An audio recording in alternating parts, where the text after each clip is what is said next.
Cynthia is still not back, honey. I just tried calling her again for the umpteenth time. It's ringing, but she has refused to pick up. I couldn't wait till tomorrow. I had to drive down immediately I got your text message. Cynthia is missing. So what have you done so far? What have I done so far as how? I just explained to you that I have called her severally, but she is not picking her calls. I don't know where she has gone to. Seriously? What time is it now? This is past 9 p.m. and this incident happened in the afternoon. So since then till now you did not deem it fit to ask around or just check up on some of her friends in school if they know her whereabouts? That's pathetic. No, that is not a good idea.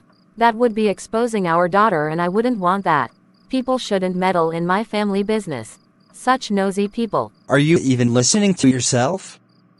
So you would rather leave your daughter missing to people finding out? Wait a minute, what exactly did you say to her that made her leave the house?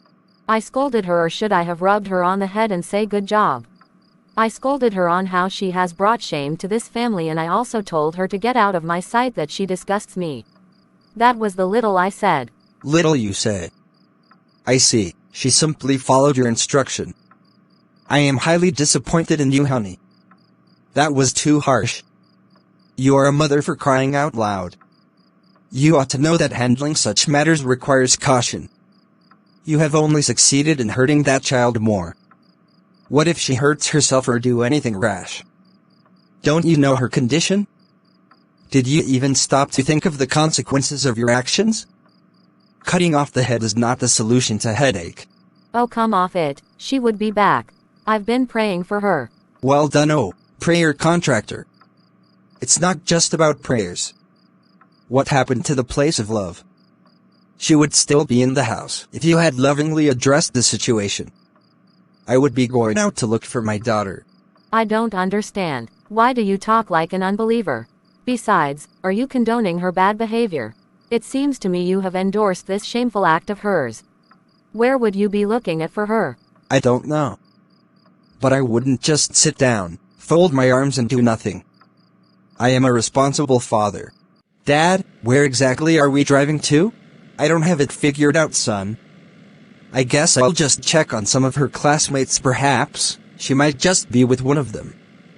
It's good your mom and I took out time to get to know some of them in the neighborhood. If only I could lay my hands on Caleb.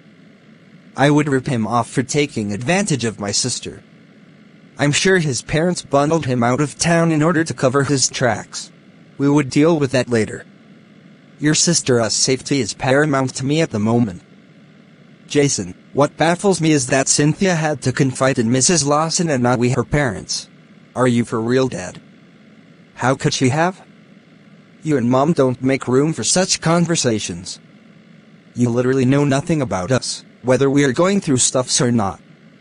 All you care about is the Bible, prayer and fasting.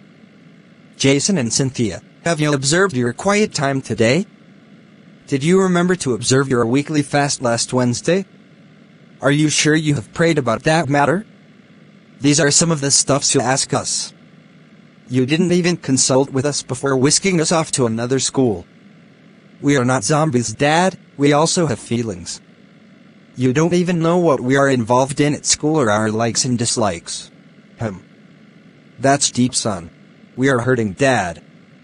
That is why you see us close to the Lawsons. Their parents are not as uptight as ours. They have listening ears. Listening is a virtue, Dad. I'm not even sure Mom has ever spoken to Cynthia about sex education. You've never done that with me too. I overheard the other day when Mrs. Lawson was educating Gabby. Perhaps Cynthia would not have found herself in this mess. Your favorite subject is biology. No. It's mathematics. You love beef best. No, Dad, chicken is what I love best. Your favorite color is mustard yellow. You are wrong.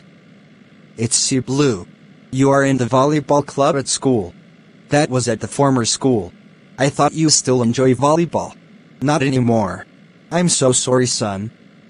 I feel so ashamed right now. How heavy my heart feels. How do I fix this with you and your sister? That can wait, Dad. For now, I think I know where Cynthia would be. You do? How do we locate there? Make a left turn.